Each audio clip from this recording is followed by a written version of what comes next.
So do you think speedrunning belays a lack of work ethic? Oh, absolutely. I hate work. Yeah. Fuck work. Fuck work. See, we're taking this in a different direction from that guy on Twitter. Yeah, work is for schmucks and losers. Like, That's true. Yeah. Maybe that guy was onto something. Maybe we are the new sexual archetype. All progress, all labor rights progress is predicated on fuck work. well, Hey, shout outs to fuck work, by the way. Shout outs to fuck work. Fuck work is valid work. Yeah. Hell yeah.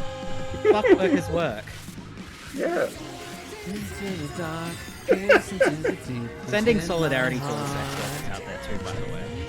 Yeah, I'm serious. It is very important. Yeah, they came out in solidarity to the Perth Trans Day Visibility protest, and Hell yeah. seriously, like so happy. Like We haven't really talked about sex workers much on this. no, on this well, stream I yet, mean, but it's.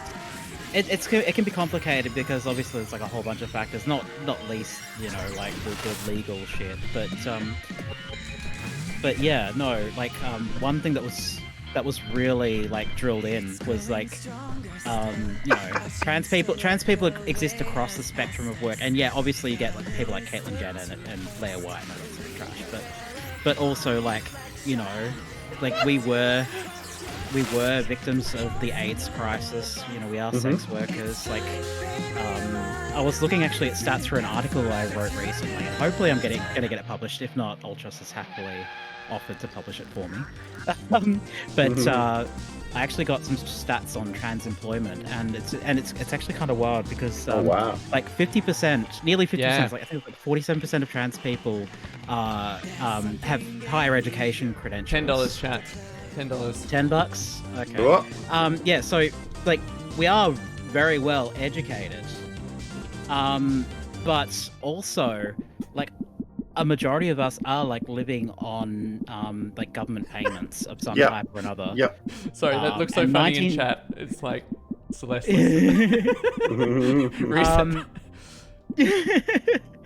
But yeah, like nearly 20% of us are just straight up unemployed as well too, which you know, like it's a lot. Like we you know, like there's a lot of things we're fighting against in society, stigma, and I mean where these things intersect, like, you know, trans sex workers, like that's socially, you know, like lowest of the low. Yeah. It shouldn't be. Yeah. It shouldn't be, yeah. No, absolutely. You know, it all comes down to the same sort of puritanical bullshit that is pushing all this fucking fascism. They only want one type of person to exist, and anybody that you know, betrays that is an enemy of the state. It's bullshit. And I think it is a very intentional decision in this game to cast the dominant people, what do you call it? The basically the police state is angels. Like, But also, I think it's just we need to fight puritanical thought wherever it comes up. I'm not anti-religious in any way. I need to really make that clear.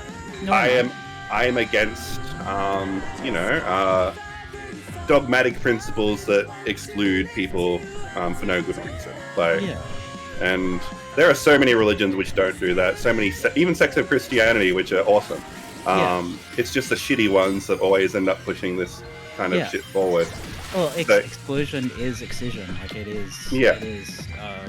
We just hit nice chain. We went past it there, but nice. Ah, nice. Get a nice in chat. And we lost it. So yeah. It's okay. It's still nice. It counts.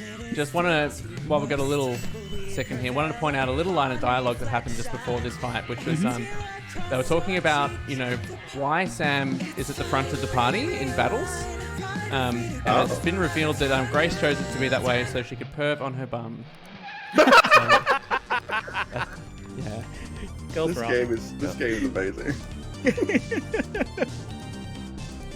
Tsuchinoko real! Yes. I always catch that line of dialogue and lose my shit.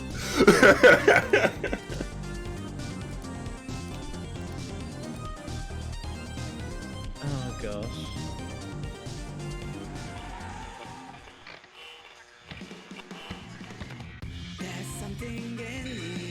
I also love worldview. Everyone's in the car. Hey, Tomo. Good to see ya. Hey, Tomo. I love the worldview of this game and how like it really is optimistic about humanity and like the idea that most people are like really chill about like, you know, LGBT and everything, like they're just genuinely empathetic. It's just there's a bunch of people that are being brainwashed by this cult, which is, you know, fascism, transphobia, whatever you want to call it. And yeah, like that. You know, I feel like that's really true to the experience of a trans person. When we see all this rhetoric happening on Twitter, even in the media, it can really feel like there's nobody on our side. But it turns out, I think you'll find that most people are really chill, and they just like, they are very susceptible to being influenced by false narratives.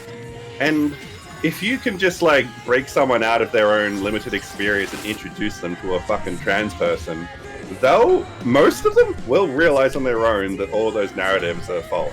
I've had many experiences with like friends that were a little bit like unsure, like they kind of like been like a little bit Nice change. brainwashed by the brainwashed by the narrative that trans people are all just like obnoxious and a threat, and then like I introduce them to some trans people and we hang out and get a burger, and they're like, wait, like none of that's true, is it? Like it's so true. Like, I mean, they say we're like in an echo chamber for like wanting to protect ourselves and stuff like that. Right. That's not really true at all. Like, no. you know, you're the one like spending your time with these outrage merchants who always want you to hate someone or fear someone or like, you know, we just want to live. Come on. Exactly.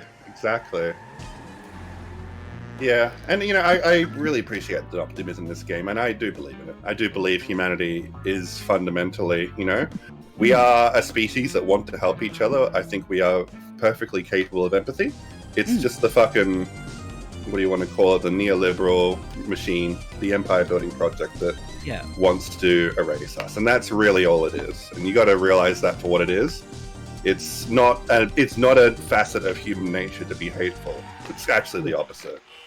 Just returning to like the worldview of the game as well, it is really awesome as well. Kind of like the metaphor of like having to deal with the machine devil kind of coming back and the return of the cultists is like everyone's like, oh no, it's not time, you know, like the angels will let us know when it's time to act, you know, and the story here is like, well, no, like defending your friends is, you know, should just be obvious, you know, that's just what we do. The basis for the start of the game is like, no, we're not going to wait for the 1000th fucking year. Like, my friend Sam is being attacked by these Nazis now, so I'm gonna go help Sam. Like, and that's exactly what neoliberalism does. It always tries to downplay these kinds of threats as like not really that important yet. And just like, oh, it's like we're not a police state. You'll know when we're a police state. You'll know. The really beautiful thing that Sam does for Grace is like someone she doesn't really know, but she fucking puts her life on the line. Like as a cis woman, is just like, nah, you know, I'm stealing the sword of fate. You know, the whole divine order is after me. You know, like I'm on the run from multi-dimensional omniscient beings now. But like, fuck it. You know, like. I've had enough of these machine devil cultists. Yeah. Like, someone's got to do something about them, you know? That's the attitude we need. That's community self-defense. That's how we're going to make it through. That's absolutely right. What a great game to stream for this course. Oh my god, just a great game. I fucking love this game, hey? Yeah. That was a really tight fight as well. 92 Shane. Let's be together forever to a new. So I feel like we got a little bit off that track, but just to put a wrap on that, sex worker solidarity, really important. Oh yeah. Like another unfairly oppressed group that just really just trying to live their lives, just like Absolutely. And you know, sex isn't like a horrible thing. Like obviously there are kinds of like sex crimes that we need to be vigilant about, but sex workers aren't criminals. They're engaging in a consensual activity for the sake of like trying to fucking support their lives. You know, many of them are just like trying to like help their families and shit. and it's seen as so criminal. It's bizarre. I mean, the Absolutely obvious, insane. like, there's obvious, you know, like, as Head Kittens was saying earlier, like 50% of trans people have found employment in sex work. Like, there's so many of us, you know, do end up there, you know, for better or worse. But like, the other thing is, like, as trans people, you know, SWERFs and TERFs are basically the same fucking people, right? Yeah. Well, that's what you find, really. Yeah, like the Venn diagram is a circle. Yeah. And yeah, like we have a massively shared interest in like fighting this particular form of like fascism together, which is really on the rise. But also like just generally as like online communities, sex workers are always so far ahead of the curve when it comes to all these like censorial laws, which are saying like, hey, you can't have titties on Instagram, you can't have this and that. Like they're always saying like, hey, this is going to come down on you, this is going to come down on you. And it always does. And like, we never actually like heed the call as like, you know, civilian non-sex workers, which drives people wild, right? Because this is ending up in like, you know, like Tumblr, like you can't use the tag lesbian, or you know, like really wild things like that.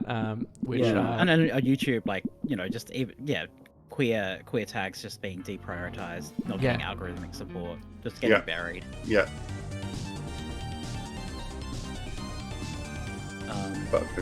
I would posit that a lot of the incel subculture could be done away with. Wait, hold on. Are we allowed to say that on Twitch? Like that toxic subculture could be done away with if we had positive sex work and it wasn't so stigmatized. If we stopped before it actually begins. Yeah. Yeah. By giving those people a healthy outlet to work from.